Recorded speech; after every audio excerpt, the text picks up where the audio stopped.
On the evening of December 14th, 1991, a 31-year-old man named Keith Young grabbed his car keys from a hook by the front door of his home in Largo, Florida. Behind him, his wife, Anita, slipped on her favorite pair of heels. The newlywed couple was about to head out on a much-needed date night. They were both actually on their second marriages, and they had 6 children between them from their previous relationships. So naturally, it was pretty hard to find time for just themselves. But that particular night, Keith's 2 kids were staying with their mother, who had shared custody, and Anita's 8-year-old daughter was at a sleepover, and her 12-year-old son Jason had agreed to stay home and watch his 2 younger siblings so that the adults could go out for dinner. Before they left, Keith gave Jason a final rundown of his expectations. Don't make too much of a mess, make sure nobody gets hurt, and if there was an emergency, he'd written down the restaurant's phone number on a notepad in the kitchen. But Keith reminded Jason that if there were like a real emergency, like a true crisis, he should call 911 right away. And when he heard this, Jason, the 12-year-old, just kind of rolled his eyes and said, "Yeah, I got it. It's under control." Now, Keith knew he was actually being a little bit uptight here, but there'd been an attempted break-in at their house earlier that year, and he'd been on edge about leaving the kids home alone ever since. The intruder had actually cut their phone lines and then also taken off a window screen, and they'd also tried to break down a door as well. But they'd actually left without taking anything, and there hadn't been any more issues in the months since. But critically, the suspect was never caught, so it felt kind of unresolved and scary for the family. Keith and Anita both hugged Jason goodbye as they walked out the door. And then once the door had closed behind them, Keith turned around and checked the handle to double check that he'd locked it, just to be safe. Less than a half hour later, Keith and Anita sat down across from each other at the restaurant and unfolded their napkins onto their laps. They were excited to have a few hours of peace and quiet, where they could just, focus on each other, something that didn't happen very often. The couple had gotten married earlier that year after meeting at a support group for single parents, and they were very grateful to have each other, because their previous marriages were really not that great. Anita's ex-husband, Luther Bass, had a violent temper, and even though he now lived all the way across the country in Idaho, he still found a way to always complicate Anita's life. That summer, Luther had driven all the way to Keith and Anita's house to take his kids on a vacation, which Anita had initially agreed to, but when he showed up, he was unexpectedly driving a camper with his new girlfriend and her kids. And at that point, Anita had gotten a really bad feeling about the whole situation, and she actually started to worry that Luther would take her kids and then refuse to give them back. And so they had this big argument, and it got so bad that actually Anita had threatened to call the police before Luther finally backed off and left. Meanwhile, Keith had been having equally heated arguments with his ex-spouse, Linda, about whether their kids would spend the upcoming holidays with him or with Linda and her new husband, Steve. Things had gotten so nasty that Linda had actually recently begun harassing Anita over the phone and was also gearing up to go to court and try to get the custody agreement changed if Keith wouldn't agree to do things her way. But their bad relationships with their exes only made Keith more happy that he'd found Anita. He was glad that he could take care of her and her kids the way he felt like they deserved. So despite all the tension hanging over them, he tried to keep the mood light, and they enjoyed a very nice dinner. And then when the check came, Keith glanced at his watch and realized it was getting pretty late. He knew Anita's son Jason was a responsible kid and that he could definitely handle getting his younger siblings into bed, but Keith was still a bit worried about leaving the kids alone for too long. So he paid the check right away, and then he and Anita left the restaurant and drove home. A little while later, Keith and Anita pulled up outside of their brown single-story home. When they got inside, Keith was relieved to see that all the kids were calmly watching TV in the living room, and the family cat was curled up on the couch right next to them. Keith told them that it was time to get ready for bed. And as 12-year-old Jason got up, Keith pulled him in for a big hug and told him he was proud of him for his hard work babysitting. Anita helped the younger kids brush their teeth, and then afterwards, Keith turned off the lights, and he went down the hall and said goodnight to all 3 kids, who slept in bunk beds in the same room. Then, after that, he continued down the hallway to the main bedroom and climbed into bed with Anita. He kissed his wife goodnight and then turned off the light. Several hours later, around 3 a.m. early the next morning, Anita's 12-year-old son Jason awoke to a very loud noise, and when he heard it, he sat up in bed. And then he could hear something thumping around in the room next to him. But before he could figure out what was going on, someone screamed. With his vision still blurry from sleep, Jason slid off the top bunk and walked over to the door and cracked it open. And in the dark hallway, he could quickly make out the shadowy shapes of what appeared to be two men moving around, sort of struggling with each other, fighting. As his eyes adjusted to the darkness, he realized that one of these men was his stepdad, Keith, but he couldn't make out anything about the other man, except that he was really big and wearing what appeared to be a black ski mask. Jason immediately felt paralyzed by fear, because he knew, this was obviously another intruder, just like the one who'd tried to break into their house that summer. For a second, he was hopeful that maybe his stepdad would fend the man off, but then Jason noticed there was blood sprayed all over the walls, and then he saw the glint of a knife in the intruder's hand. The intruder had Keith pinned to the ground and was stabbing him over and over again. At the same moment, Jason saw his mother, Anita, run out of the master bedroom, also covered in blood, and she was holding a baseball bat. And she swung it at the intruder, and she hit him in the back of the head, but it barely slowed him down. And that's when Jason heard his stepdad yell out for Anita to get the gun. And Anita, she ran into another room, and Jason just stood there looking out the crack, just paralyzed with shock, watching as this intruder literally picked Keith up and threw him back into the master bedroom. And the next thing Jason knew, he saw his mother standing in the hallway holding a gun, and the intruder was running away out the front door. Suddenly, Jason kind of snapped out of the shocked trance he had found himself in and remembered what Keith had told him to do in case of a real emergency. Call 911. So he ran to the phone in the kitchen, he picked it up, and he dialed. But when he put the receiver to his ear, all he heard was silence. There was no dial tone. Jason looked over and he saw his mother kind of hobbling over towards him. She was standing in the doorway, and there was blood visibly dripping down her neck. Jason's voice cracked when he told his mother that the phone line was dead. Anita told her son to go back with his stepdad and just wait, that she was going to go find help. And so Jason began to walk towards the bedroom where he knew his stepdad was, and as he did, he watched his mom run out the front door into the night. And then Jason, he went down the hallway and went into the bedroom where he saw his stepdad sprawled out on the bed. And he was still alive, but he was clearly struggling to breathe. He's kind of gasping and, gurgling. And Jason, this 12-year-old kid, not having any idea how to handle this, just walked over to the bed, kneeled down, and he took Keith's hand and just held it while he waited for his mom. And as he held Keith's hand, he could hear the sound of his stepfather take his last few raspy breaths before he went completely limp.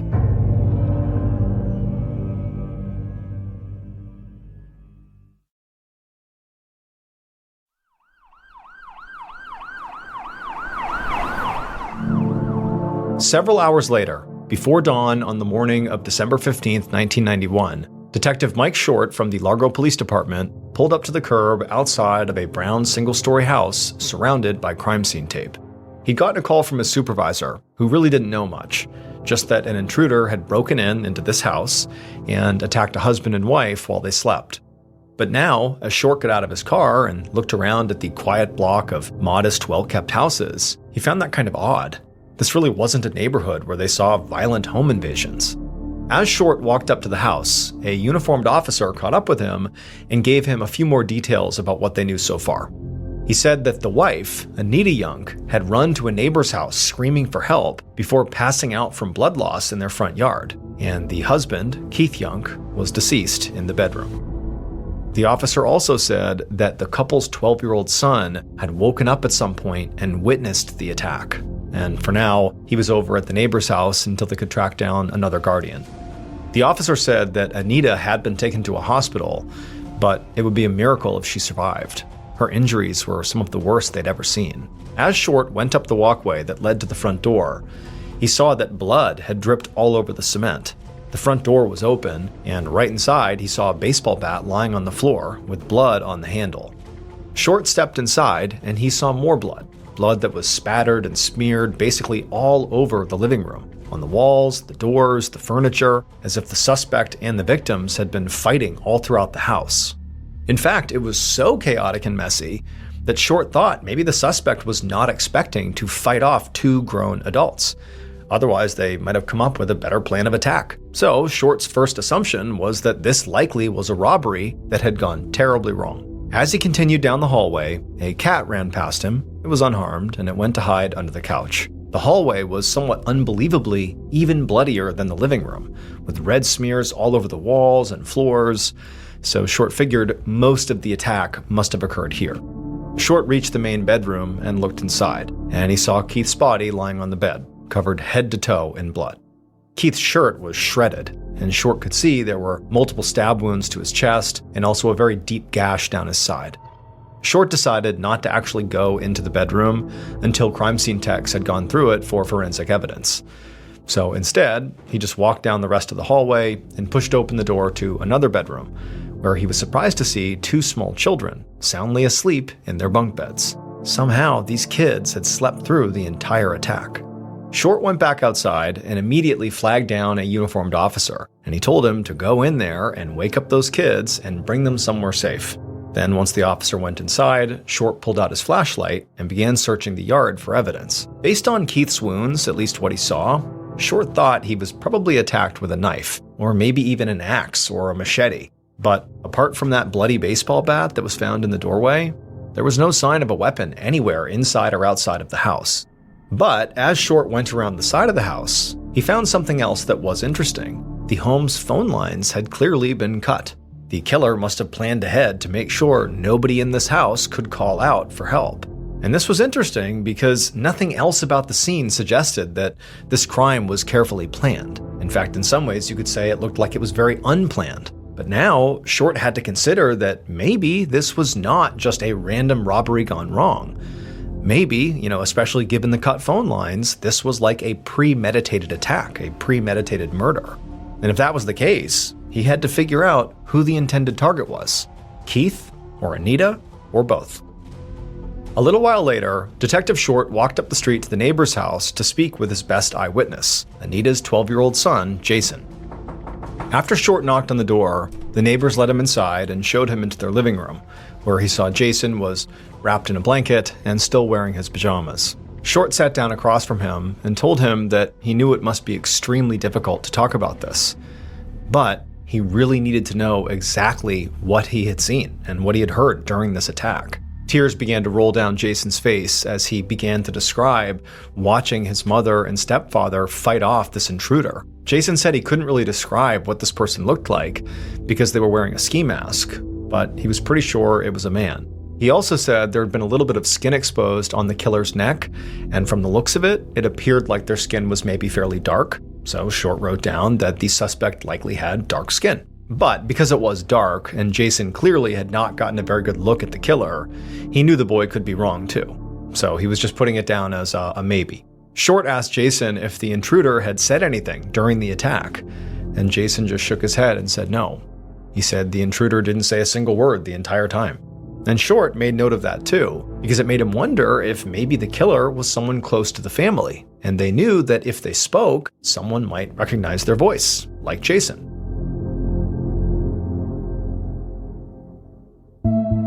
Later that same morning, once the sun had come up, Short went back to Keith and Anita's house and searched the outside of the property again, in case he missed anything when it was dark. And while he was searching the front yard, another police cruiser pulled up to the curb. An officer got out and walked over to Short. She asked if he was the lead investigator on this case, and when he said he was, the officer told him that she'd been waiting at the hospital all morning and Anita had finally woken up enough to say a few words. She said Anita was only awake for just a few minutes before she had to be rushed back into surgery, but it was long enough to answer a couple of questions. Anita had described waking up to see a man standing over her with an axe in one hand and a knife in the other. She said it was a man that she had never seen before. She didn't recognize anything about him. The officer said right before Anita was taken off to surgery, there was one more thing she mentioned. There had been an attempted break-in at their house earlier that year, and the intruder, during that break-in, had also cut their phone lines. Short instinctively turned and literally looked at the side of the house where those lines had been cut, and he thought to himself, this is too strange of a coincidence to be ignored. Later that day, back at the station, Short read through reports on the interviews his team had done with Keith and Anita's kids and their neighbors. A team of 5 detectives had been assigned to this case, and they'd made quick progress on collecting background information on the victims. Everybody in the neighborhood had described the victims as being a very normal, happy couple. Keith was an air conditioning technician who'd been working at the same company for a very long time, and Anita was mostly a stay-at-home mom who did some accounting work on the side. However, what also came out in these interviews was that both Keith and Anita had ex-spouses who could potentially want to hurt them. Anita's ex-husband, Luther, lived thousands of miles away in Boise, Idaho, but Short knew that despite the distance, it was not impossible that he might have traveled to Florida to commit this crime.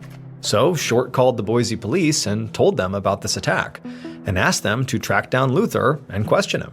As for Keith's ex-wife, Linda, Short had learned that she actually lived right there in town, and Keith's 2 kids were still at her house, unaware that their father was dead.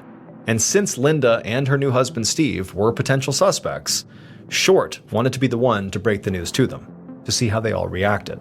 So he looked up Linda's address in the database, and then grabbed his keys and headed out.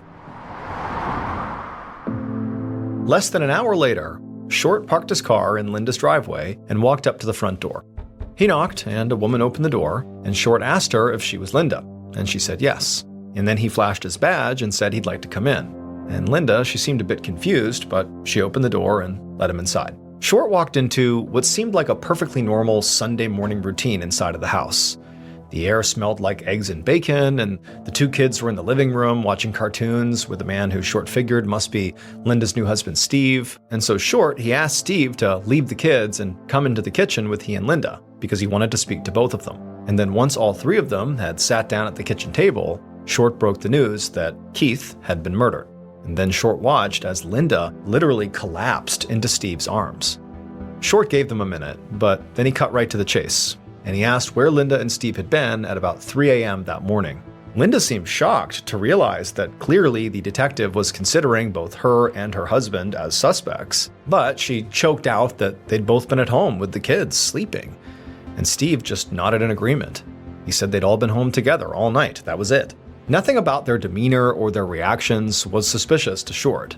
But when he pressed Linda about what her relationship with her ex-husband was like, she admitted that it was contentious, and that actually just a couple of days earlier, she'd spoken to a lawyer about potentially changing their custody agreement. Short found the timing of this a little convenient, and he wondered, maybe Linda or Steve had decided they would just settle the custody battle by simply taking Keith out of the picture for good. And he also found it convenient that Linda and Keith's 2 kids weren't at Keith's house when the attack happened. It was only Anita's kids who were there at the time. But Short thanked the couple for their time and told them he would be in touch if he had any more questions.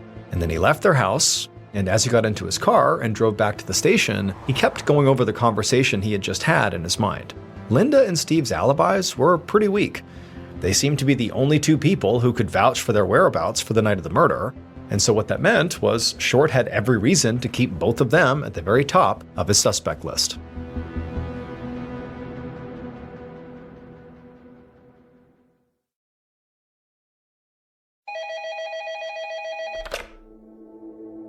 Late that night, Short was sitting at his desk in his office when his phone rang. He picked it up, and it was the police in Boise, Idaho. They'd managed to track down Anita's ex-husband, Luther. Short immediately sat up straight and grabbed a pencil to take notes. The officer on the line told him that when they'd gotten to Luther's house, he wasn't there. But his fiancée, Connie, was. And she told them that he'd been out on a weekend hunting trip. So the officers had gone out and searched for Luther in the area where he said he'd been hunting, but they didn't find him until that evening when Luther actually arrived back at his house. The officer said, at that point they took him in for questioning, and he had told them the same thing that Connie had, that he'd been out elk hunting about an hour away from Boise all weekend. Luther had been able to describe basically every step of his hunting trip in great detail, but since he had been hunting alone, there was nobody to corroborate his alibi. Now, Short knew that the drive from Boise to Largo, Florida, where the attack took place, took at least 3 or 4 days. So the fact that Luther was in Boise less than 24 hours after the murders meant that he could not have driven there. But there was still a possibility that if he was involved, maybe he could have flown. Now, Short knew it would be difficult, but not impossible, for Luther to catch a plane to Florida and back during the time that he was supposedly out hunting. So he told the Boise officer to look into whether Luther had recently purchased an airline ticket and to also take saliva, blood, and hair samples from Luther. After Short hung up the phone, he just sat back in his chair and thought for a second. It was less than 24 hours into this investigation, and Short already had 3 suspects in his crosshairs: Keith's ex-wife Linda, and Linda's new husband Steve, and also Anita's ex-husband Luther. And then also, to some degree, Luther's fiancée Connie could have been involved, but based on logistics and the fact that she was at the house, it seemed unlikely. But there was one big problem. Based on Anita and Jason's eyewitness testimony, the suspect they were looking for was a dark-skinned man who Anita had never met before, and that description would not apply to any of their suspects. Short knew that the suspect description might not be reliable.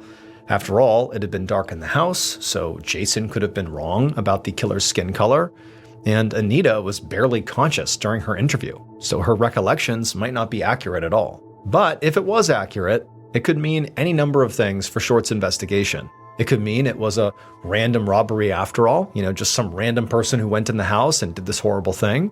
It could also mean that, one of his current suspects had maybe hired somebody to commit the crime, or it could mean that all Short's theories about the case were just completely wrong, and he had no idea what happened. Short rubbed his eyes and looked at the clock and realized it was almost midnight, so he decided it was time to go home and get some sleep. Maybe, he hoped, by morning, a new piece of evidence might turn up that would help point him in the right direction. Around 7 a.m. the next morning, so about 28 hours after Keith's murder, Short pulled into the parking lot of Pinecrest Golf Course, which was less than a mile away from Keith and Anita's house. And at this very moment, Short was feeling really optimistic about the case, because a groundskeeper at this golf course had called the police that morning and said they'd found a ski mask and a glove lying in the grass. So now, Short got out of his car and he went into the clubhouse, and the groundskeeper was there waiting for him. And he said he had left the ski mask and the glove right outside, right where he had found them. So Short followed the groundskeeper out onto the course, and as they walked, Short made note of all the ponds scattered around, and also the lake at the park right across the street.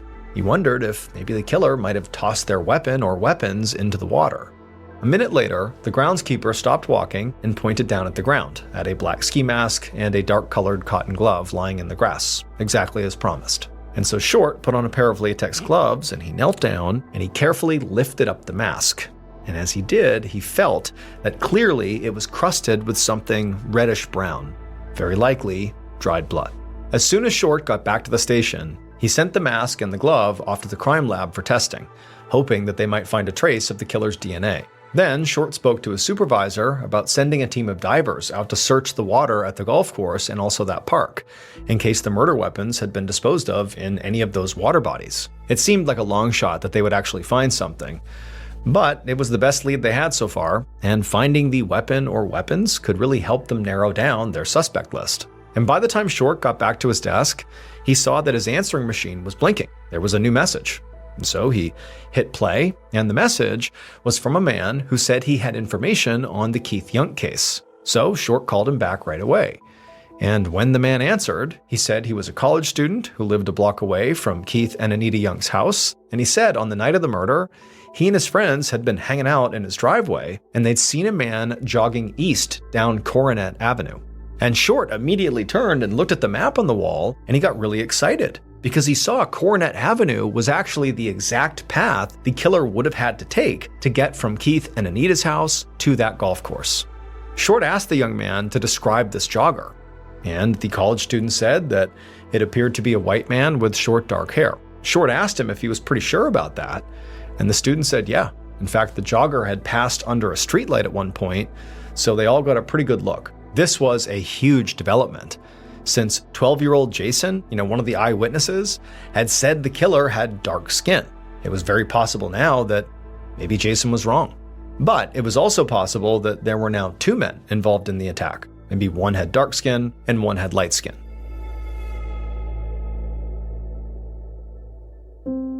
The following week, Short opened up a folder that had just been sent over from the police in Northport, Florida, a town 85 miles away. On December 19th, so just 4 days after Keith Yunk was murdered, a man and 3 kids in Northport, Florida were shot to death in the middle of the night inside of their home. The suspects in that attack were 2 men wearing ski masks, and they had cut the house's phone lines.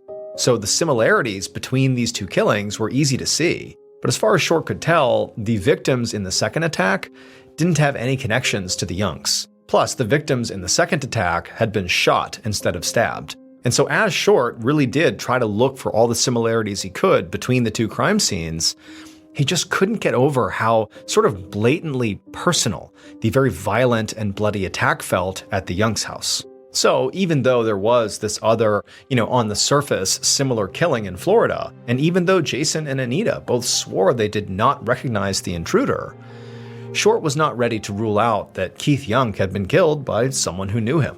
His strongest suspect was still Anita's ex-husband Luther, who claimed to have been out hunting alone at the time of the attack. As for Anita, her condition had actually finally stabilized, and when Short had gone to speak to her at the hospital, she had said that Luther was really the only person she could think of who might want to hurt her, because they'd been arguing a lot about custody and also child support. But the Boise police had checked with every airline in the country, and none of them had a record of Luther flying into Florida that weekend. So Short couldn't even prove that Luther was in the state at the time of the attack. And then also, Anita had mentioned that she'd been having problems with Keith's ex-wife, Linda. She said that Linda had been harassing her all summer long, calling her so many times that she couldn't even use her own phone. Short definitely still had his eye on Linda, but he still hadn't found anything directly linking Linda or her new husband Steve to the crime. But Short was still very hopeful that this case would get solved, because a preliminary report from the forensics lab had just come in that said a Caucasian hair had been discovered inside the black ski mask that was found on the golf course, which could point to any one of Short's main suspects. And Short knew it was only a matter of time before the forensics lab finished its full analysis of that hair sample, and then they would know for sure if it was an exact match. One day in early January of 1992, so a few weeks after Keith's murder, Detective Short got into the office and checked his answering machine, and he found that he'd gotten a message from the forensics lab telling him to call back right away. And so right away he picked up the phone and dialed the number, and he could feel his heart pounding as the line rang. This could finally be the break in the case he'd been waiting for. And when the technician picked up, he told Short that, they had analyzed that hair in the mask and they'd analyzed the DNA. But it was not a match for Short's top suspect, Anita's ex-husband, Luther. Not a match. Short thanked the technician and hung up, feeling very disappointed. Now, this still didn't fully rule Luther out, especially because Short still thought there might have been maybe two suspects involved. But he decided that at this point, it was time for investigators to really focus on other possibilities.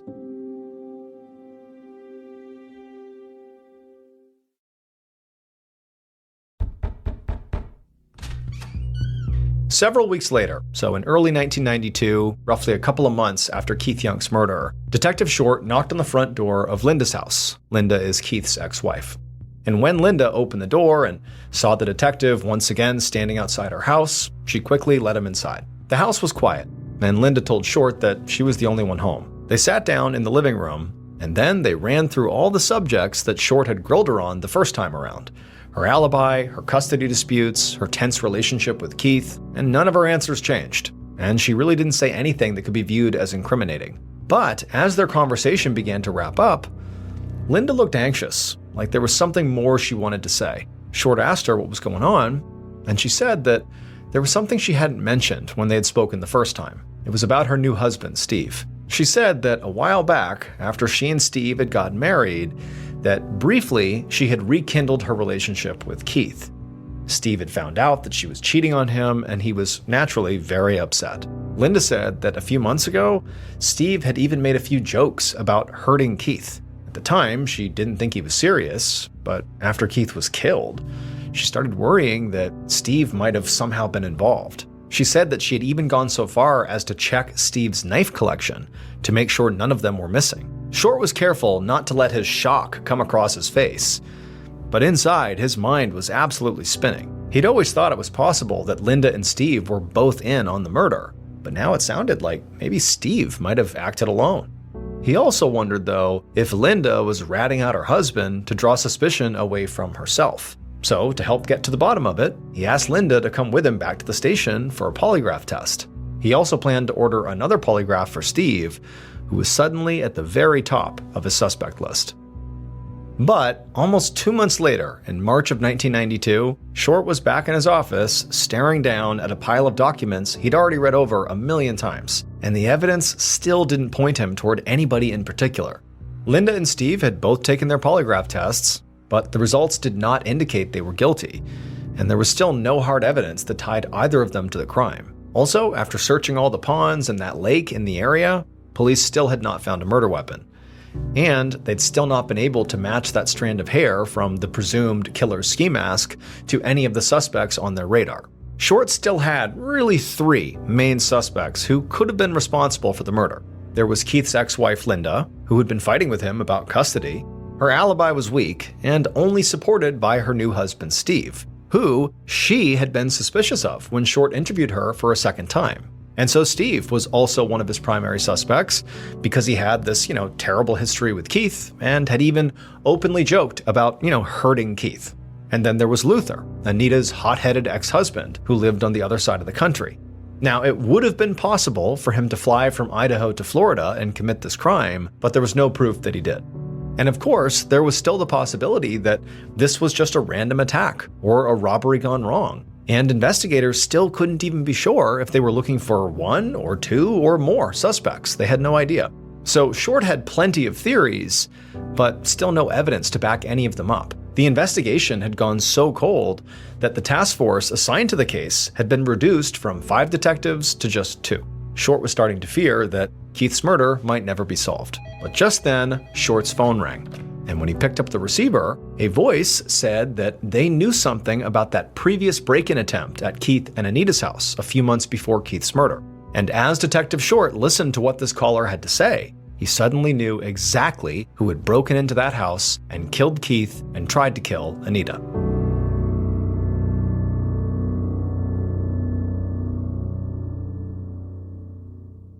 Based on all the collected evidence, as well as the killer's eventual partial confession, this is what investigators believe happened to Keith and Anita Young on the morning of December 15th, 1991.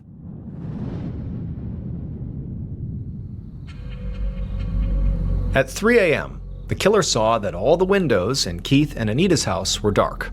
So they carefully snuck around the side of the home and cut the phone lines, just like they'd done a few months before. The first time, they'd second-guessed themselves and didn't go through with what they had planned. But this time was going to be different. The killer broke into the house very easily, feeling very calm and in control. They had an axe in their right hand and a knife in their left. As they made their way through the living room, they heard growling and hissing, and they looked down to see the family's cat standing in their path. They thought about strangling the cat to shut it up, but decided not to. They wanted to do this with as little collateral damage as possible. So they bent down and tried to soothe the cat, and when it worked and the cat became quiet, the killer stepped past the cat and began walking down the hall. They made it to the master bedroom, they opened up the door and stepped inside. Anita and Keith were fast asleep in their beds, and so the killer quietly walked over to the side of the bed that Anita was on, and they stood there looking down at her, getting ready to do what they felt like they had to do.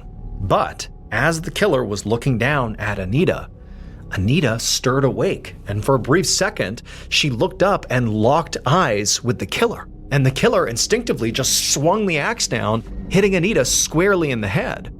But she fought back and she shouted out Keith's name to wake him up. And the next thing the killer knew, Keith was on top of them, pulling them away from Anita. And so the killer began hitting Keith with the axe as well, but even despite being hit about 3 times, Keith would not let up. And so they struggled and shoved each other, and their fight kind of spilled out of the bedroom into the main portion of the house. This was not how the killer had hoped this would go. They'd wanted to get this done quickly and leave without anybody waking up, but they'd clearly underestimated Keith. No matter how many times the killer stabbed him or hacked at him with the axe, he didn't stop fighting. And then as the killer and Keith continued sort of fumbling around and making their way back down the hallway, the killer suddenly felt something hard smash into the back of their skull, and they turned to see Anita standing there behind them with blood running down her face and a baseball bat in her hands. The killer heard Keith shout out for Anita to go get the gun, and he saw Anita run toward a nearby closet. The killer also noticed a young boy looking out from a doorway nearby, and so the killer made a split-second decision.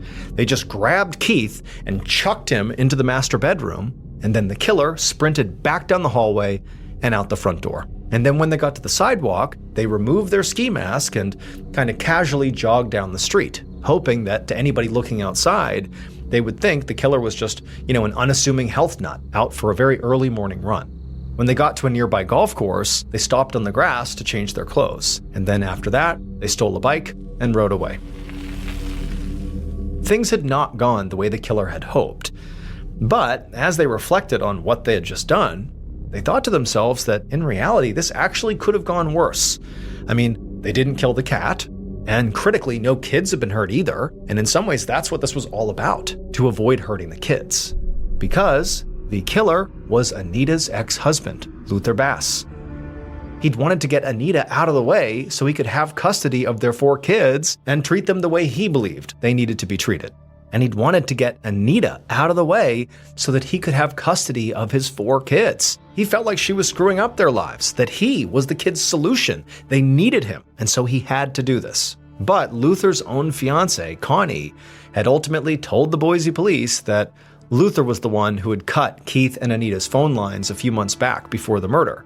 And she said she knew Luther had actually flown to Florida on the weekend of the murder, using an alias and fake social security number that he had gotten from his coworker. And once the Boise police finished speaking with Connie, they immediately called Detective Short in Florida to tell him what they'd just learned. It turned out there was no second suspect. It was just Luther. So 12-year-old Jason had just been wrong about the killer's appearance, and Anita had been wrong about not knowing who they were. As for that hair that had been found inside the black ski mask that Luther had been wearing, it's unclear how that was there. It wasn't Luther's hair, but it's possible that maybe somebody else had put the mask on at some point, and that's how it got there. Luther Bass was arrested in Boise, Idaho on March 6, 1992, and he confessed to the crime on the same day. A year later, he was convicted of first-degree murder, attempted first-degree murder, and burglary with an assault. He was sentenced to life plus 30 years in prison. As for Anita, she would recover from her injuries.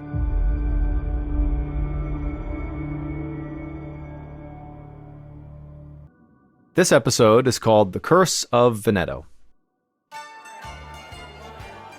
On a spring evening in 1978, a 48-year-old man named Silvano walked through the doors of a grand Italian palazzo. Silvano was in this big, gorgeous house to celebrate someone's birthday, though he wasn't exactly sure whose birthday it was. This wasn't unusual for Silvano. He came from one of the most prominent families in the Veneto region, so his calendar was often packed with all kinds of galas and parties and charity events.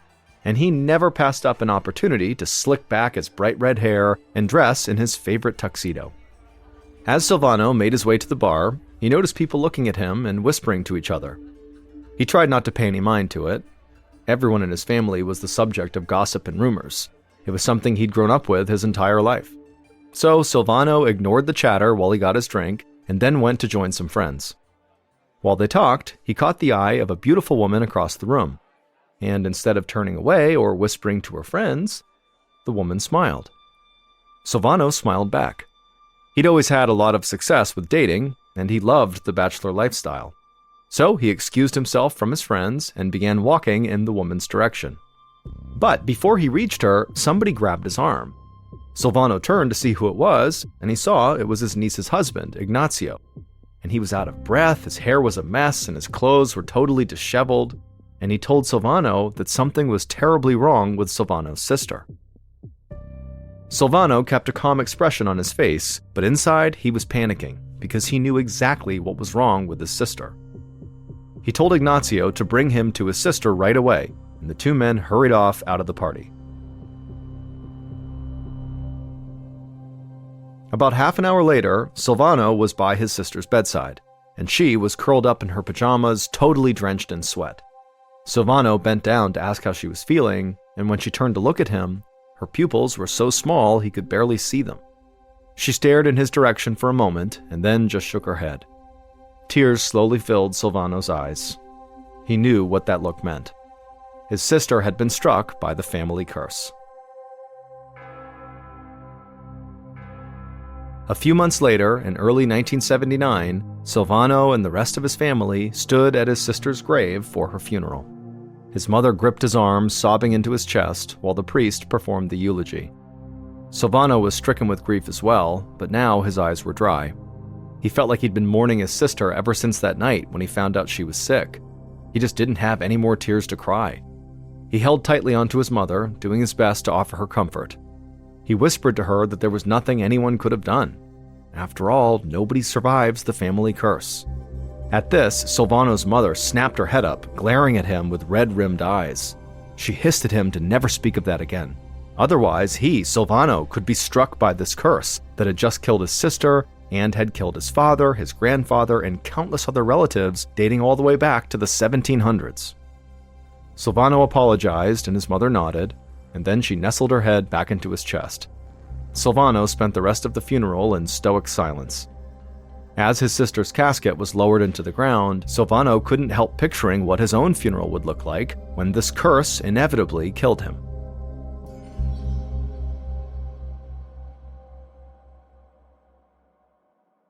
After his sister died, Silvano threw himself completely into his work.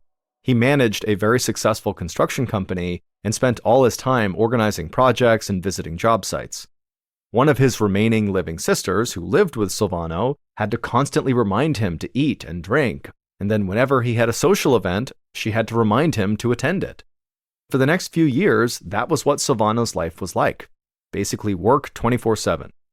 But by 1983, 4 years after his sister had died, Silvano was completely exhausted.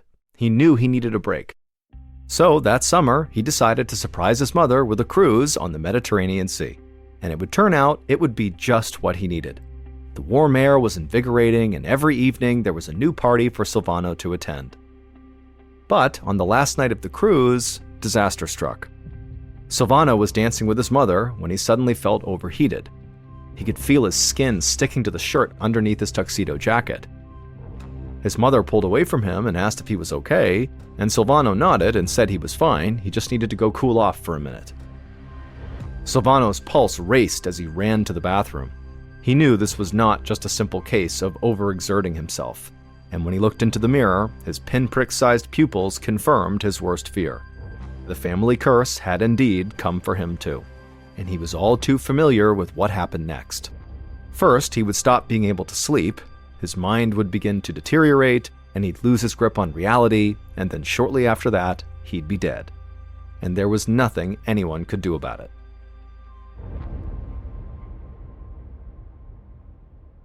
After the cruise was over, Silvano considered telling his mother and sister that he very likely had been afflicted by the family curse, but ultimately he decided against it.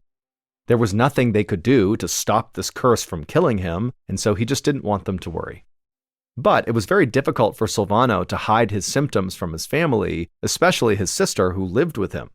He kept having to change clothes because he sweated through them so quickly. He rarely made eye contact with her because he didn't want her to see his pupils, and at night when he laid in bed unable to sleep, he was too scared to get out of his bed and do anything because he was worried his sister would hear him walking around. About 6 months after the cruise, Silvano sat at his desk in his home office. He'd been avoiding going to work in person because he didn't want anyone to notice his illness.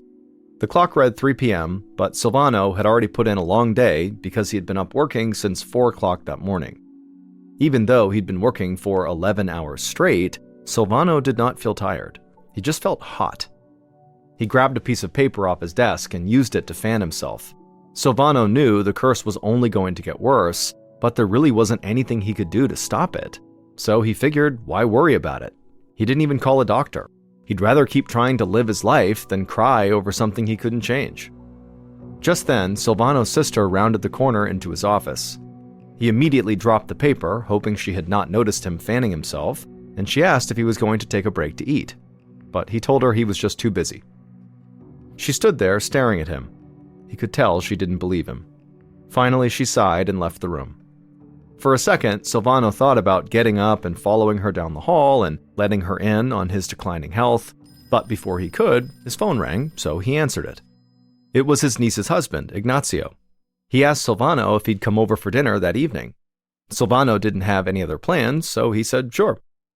Silvano hung up the phone and pushed the stack of papers aside and then stood up. He'd already sweat through all of his clothes, so he'd need to shower and change. He quietly opened his office door and tiptoed to his bedroom, being extra careful not to make any noise, in fear that his sister might come find him and see his drenched clothing. Silvano hated having to sneak through the house, but he didn't know what else to do. He promised himself that he would tell his sister what was going on as soon as he could find the right words. That evening, Silvano arrived at Ignazio and his niece Elisabeta's house with his red hair neatly brushed and a pocket square tucked into his suit. Silvano shook Ignazio's hand and gave Elisabeta a hug. He kept a smile on his face, but as he did, he worried they would see how sweaty he already was. As they led him down the hallway to the kitchen, Silvano caught a glimpse of himself in the mirror, and he looked terrible. He'd done everything he could to clean up, but there was just no hiding the sweat on his brow or the dark circles under his eyes or his tiny, tiny pupils. Silvano looked away from his reflection and took a seat at the table. Ignazio filled 3 glasses with red wine, and Elisabeta brought a large dinner salad to the table. Silvano had barely taken 1 bite before Ignazio made him wish he had not come over at all. Ignazio asked Silvano how he'd been sleeping. Silvano knew exactly what that meant. Either he had not hidden his symptoms well enough, or maybe his sister, who lived with him, maybe she noticed the curse was creeping up on him and told the family. Silvano sipped his wine and admitted he had not been sleeping much. But it was okay. He was using the extra time to get more work done. The only thing that bothered him was that his sex drive had disappeared. He said that to be funny, but Ignazio and Elisabeta did not laugh. Ignazio's expression was grave. He said he'd gotten access to the local parish records, which contained information about the family going back to the 18th century. He discovered that throughout the generations, Silvano's ancestors had frequently died young, and the records said they died from all kinds of strange disorders and diseases. Things like epilepsy, fever, meningitis, dementia, various brain diseases, and schizophrenia. As for the death of Silvano's sister, that had been attributed to familial encephalitis, which is a type of brain disease. But Ignazio said he didn't think any of those things were actually the thing that killed them. He was certain they had all died from the family curse. But of course, family curse would not be an acceptable cause of death. Even in the 1700s, they would not put that down as the thing that killed someone. Ignazio believed the real disease that was wiping out members of this family was some kind of rare genetic condition originating in the brain, one that nobody had ever been able to identify. He begged Silvano to please seek help from a neurologist before it was too late. Silvano leaned back and crossed his arms. He felt betrayed, like this dinner had been a setup just to ambush him. He told Ignazio he didn't want help. He'd seen his sisters poked and prodded by doctors before invariably they still just passed away.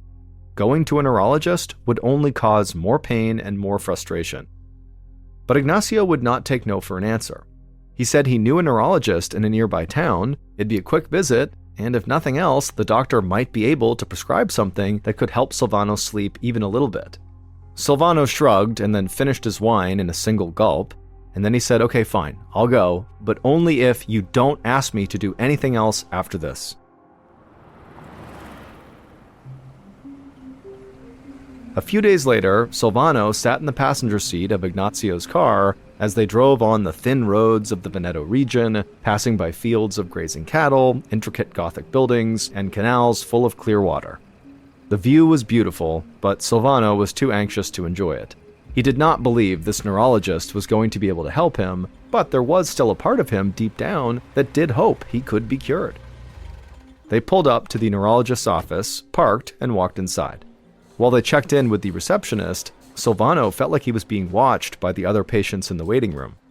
As usual, Silvano tried to ignore their curious looks, but now it was harder for him to do. His family's curse and the trail of early deaths left behind was an open secret within this community. He could sense them evaluating him to see if he might be suffering from this curse too. After a few uncomfortable minutes in the waiting area, Silvano and Ignazio were called back to an exam room. A young neurologist came in, and Silvano explained his symptoms: unusual sweating, tiny pupils, low sex drive, and difficulty sleeping. Silvano was on edge as he watched the neurologist think. The doctor said he wasn't sure what to make of the sweating and the size of Silvano's pupils, but the lack of sleep could be a result of anxiety or depression. The neurologist prescribed Silvano a sedative. He said it might not cure him, but it should help him rest. Just like that, Silvano's hope dissolved. He'd known this appointment would be useless. Feeling disappointed, he stood up and thanked the doctor. Then he and Ignacio left the office and headed home.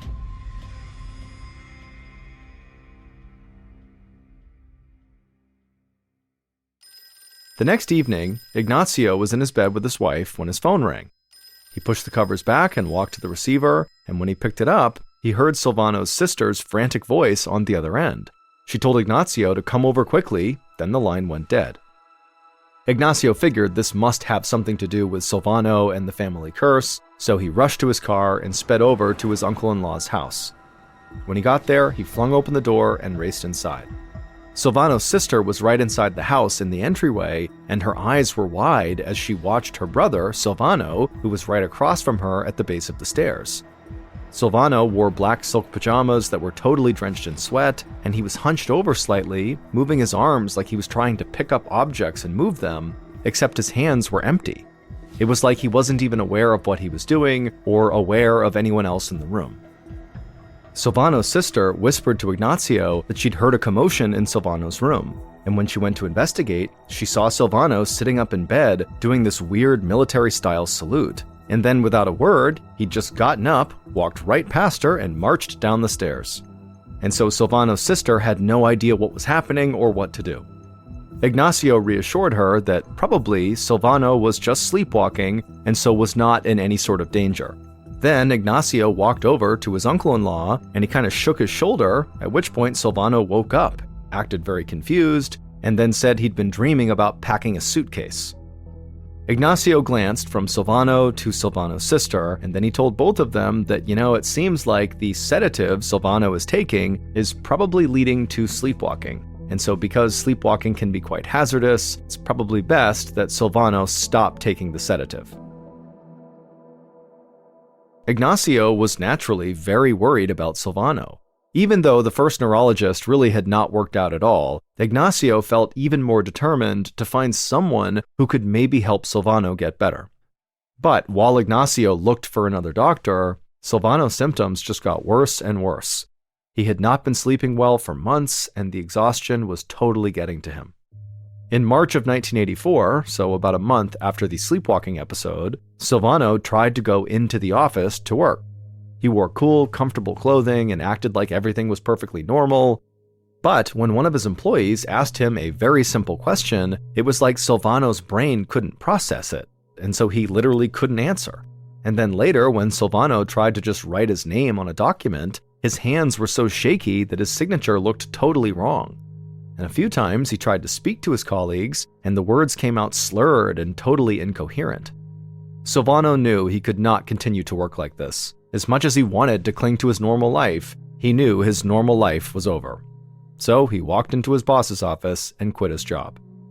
As he packed up his belongings, Silvano had to face the facts. He was dying. It was heartbreaking and infuriating to know that he would succumb to the same illness that had been killing his family for centuries. But Silvano had changed his mind about one thing. He knew he was going to die, but he didn't just want to wait for death.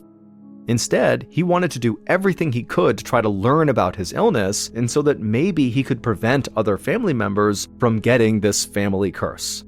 Silvano hated the idea of seeing another doctor, but now he needed one. He went home that afternoon and called Ignacio, and to Silvano's relief, Ignacio said he'd actually already found the perfect neurologist. The next morning, a renowned sleep expert named Dr. Elio Lugarezzi welcomed Ignacio and Silvano to the University of Bologna's Neurological Institute in the bustling city of Bologna, Italy. Dr. Lugarezzi greeted Ignacio and then went to shake Silvano's hand, but Silvano for a second just stood there staring blankly like he didn't understand what was going on, and then suddenly he kind of snapped out of it and reached out and shook the doctor's hand. After that, Dr. Lugarezzi led the men down a long decorated hallway into his office. The doctor sat at a large organized desk and motioned for Ignacio and Silvano to take the seats across from him. Then, once they were seated, he asked Silvano what was going on. In an eerily calm and quiet voice, Silvano said he was going to die, and he knew exactly how it was going to happen. Currently, he said he was having trouble sleeping, But he was still getting maybe 2 or 3 hours of rest every night. But eventually he knew he would stop sleeping altogether, and then he would develop hallucinations, and then eventually the exhaustion would kill him. Ignacio leaned forward and explained that Silvano's illness actually ran in his family. 2 of Silvano's sisters had died from this condition, so had his father, grandfather, and various ancestors going back more than 2 centuries. Dr. Lugaresi eyed Silvano carefully. He'd been studying sleep for over 20 years, and he'd never heard of any condition like this. But Dr. Lugaresi was very confident in his abilities as a sleep specialist, and so he assured Silvano they could find a treatment. But Silvano just shook his head and said there really was no treatment. However, even though he knew he was doomed, he wanted to try to help his family as best as he could. And so he asked Dr. Lugaresi to please study him until he died, and then after he died, take his brain and study it and try to figure out what this curse really is. Dr. Lugaresi stared at Silvano and then glanced over at Ignacio, who looked just as desperate as Silvano, and then the neurologist just nodded. He told Silvano to go home, pack up everything he needed to live at the Neurological Institute, and then come back that evening. And then, after Silvano and Ignacio left, Dr. Lugaresi and his team set up the laboratory observation room where Silvano would live. The room was small and nondescript, and had a bed in one corner and a video camera in the other. The video camera would allow doctors to record Silvano's every move. Hopefully, this would allow them to figure out what Silvano's illness really was, and who knows, maybe they might even be able to cure him. Silvano returned that evening wearing his black silk pajamas and carrying a suitcase that contained clothes and toiletries. As he stared at the building in front of him, he realized this was the place he was almost certainly going to die. Dr. Lugaresi met Silvano at the door and led him back to the observation room where he'd be staying. Silvano sat at the edge of the bed while a team of neurologists hooked him up to all kinds of monitors. A sensor around his arm measured his blood pressure, a thin band on his other arm kept track of his body temperature, a piece of plastic clamped onto his finger counted his pulse. Lastly, Dr. Lugaresi pulled out this sort of tight, stretchy hat and told Silvano to put it on. It looked kind of like a swim cap, except it was covered in small black circular sensors and cords. Silvano pulled it on, and 2 flaps of fabric hung down on either side of his face. As Dr. Lugaresi velcroed the fabric together beneath Silvano's chin, he explained that Silvano was wearing an electrode sensor cap. It was there to track and record electrical signals in Silvano's brain, which would hopefully give Dr. Lugaresi some insight into why he couldn't sleep. Silvano figured he looked absolutely ridiculous, but now was not the time to be concerned with his appearance. He was doing this to help his family. Dr. Lugaresi told Silvano he would be constantly watching him and monitoring his vital signs.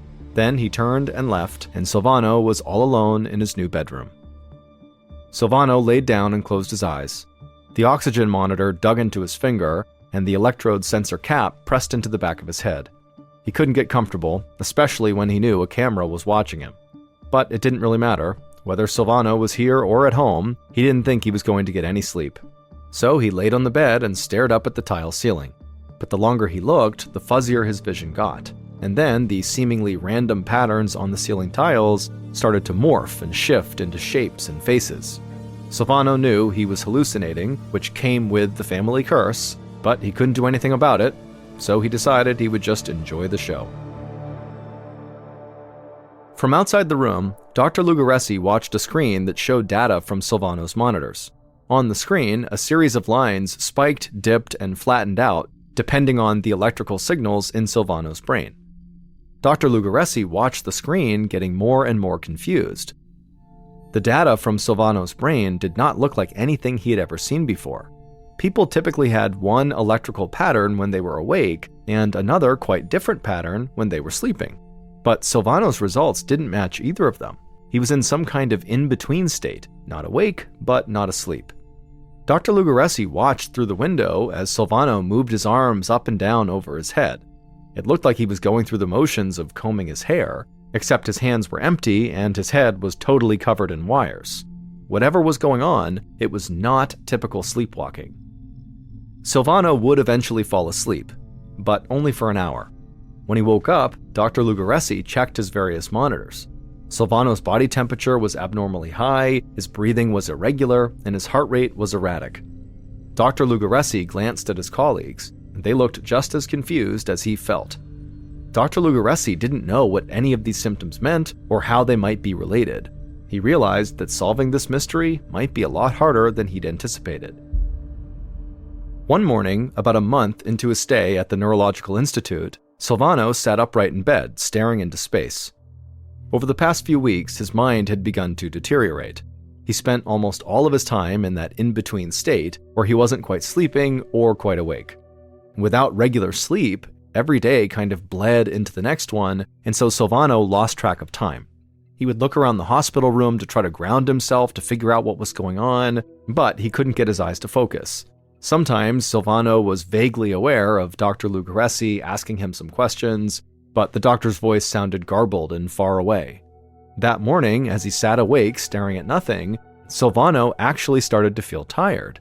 And just as he thought he was finally going to get a little bit of sleep, his head just jerked right back up. And then he felt tired, and so he started to drift off, but then again, his head snapped back up. It was like his body was actively rejecting sleep. Frustrated, Silvano pushed himself out of bed with his weak, shaky arms, and then he just began shuffling around the room with no idea where he was trying to go or what he was trying to do. It took all of his strength to put one foot in front of the other, but it was better than trying to sleep unsuccessfully.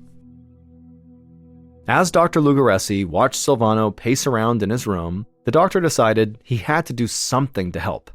He went into the room and gently led Silvano back over to his bed, and then once he was sitting down, he injected him with a sedative. And as soon as he did, Silvano's pulse and blood pressure plummeted. He almost stopped breathing. Dr. Lugaresi's stomach dropped. The sedatives had sent Silvano into a coma. Panicked, he administered more medications to undo the effect of the sedative, and these medications did bring Silvano out of the coma and put him back into that kind of trance-like state he was in. Dr. Lugaresi didn't know what to do. Silvano had always told him that there was no cure for this family curse, but Dr. Lugaresi had really wanted to prove him wrong.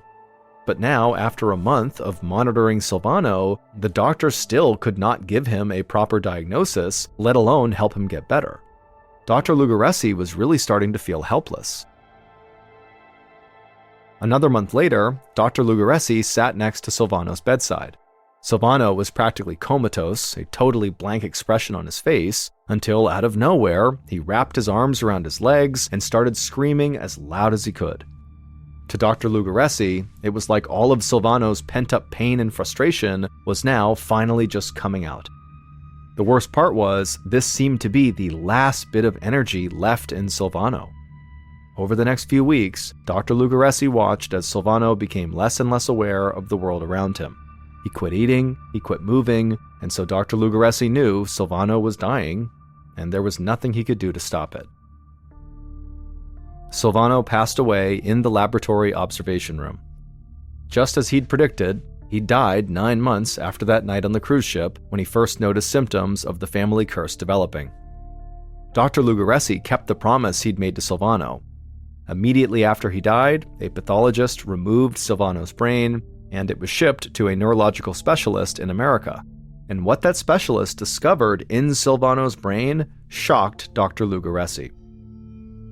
The thalamus is a small walnut-shaped structure located near the center of the brain.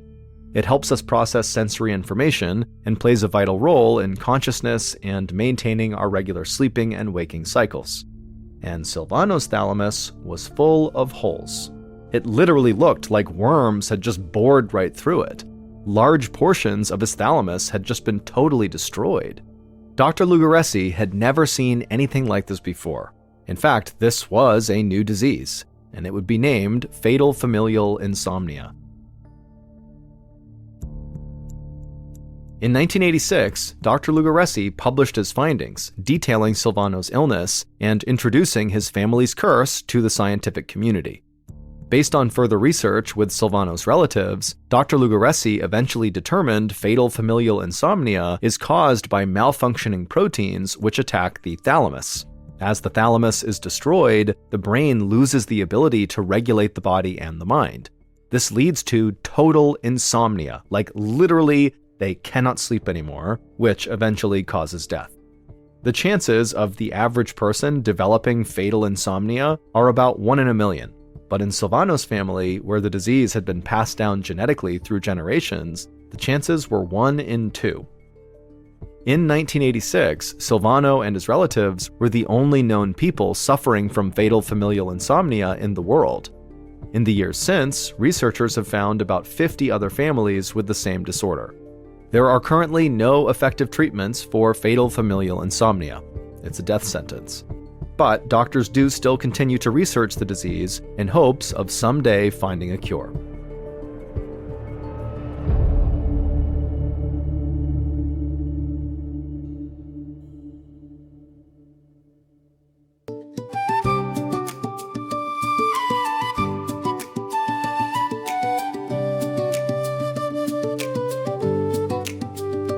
Morning stretches through the treetops, painting gold along the breeze. I can hear the quiet footsteps of a message meant for me.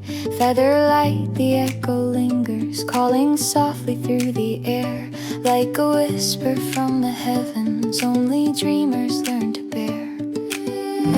Every moment feels anew,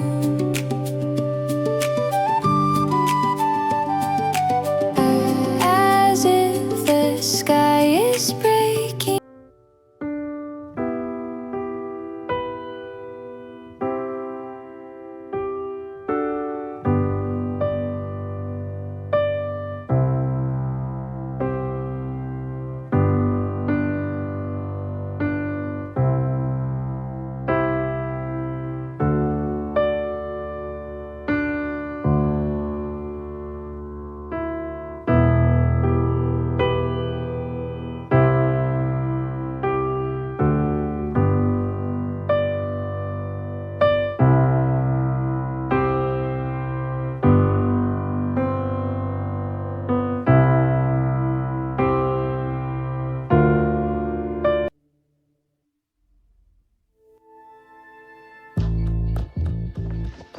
From Ballin Studios and Wondery, this is MrBallen's Medical Mysteries, hosted by me, Mr. Ballen.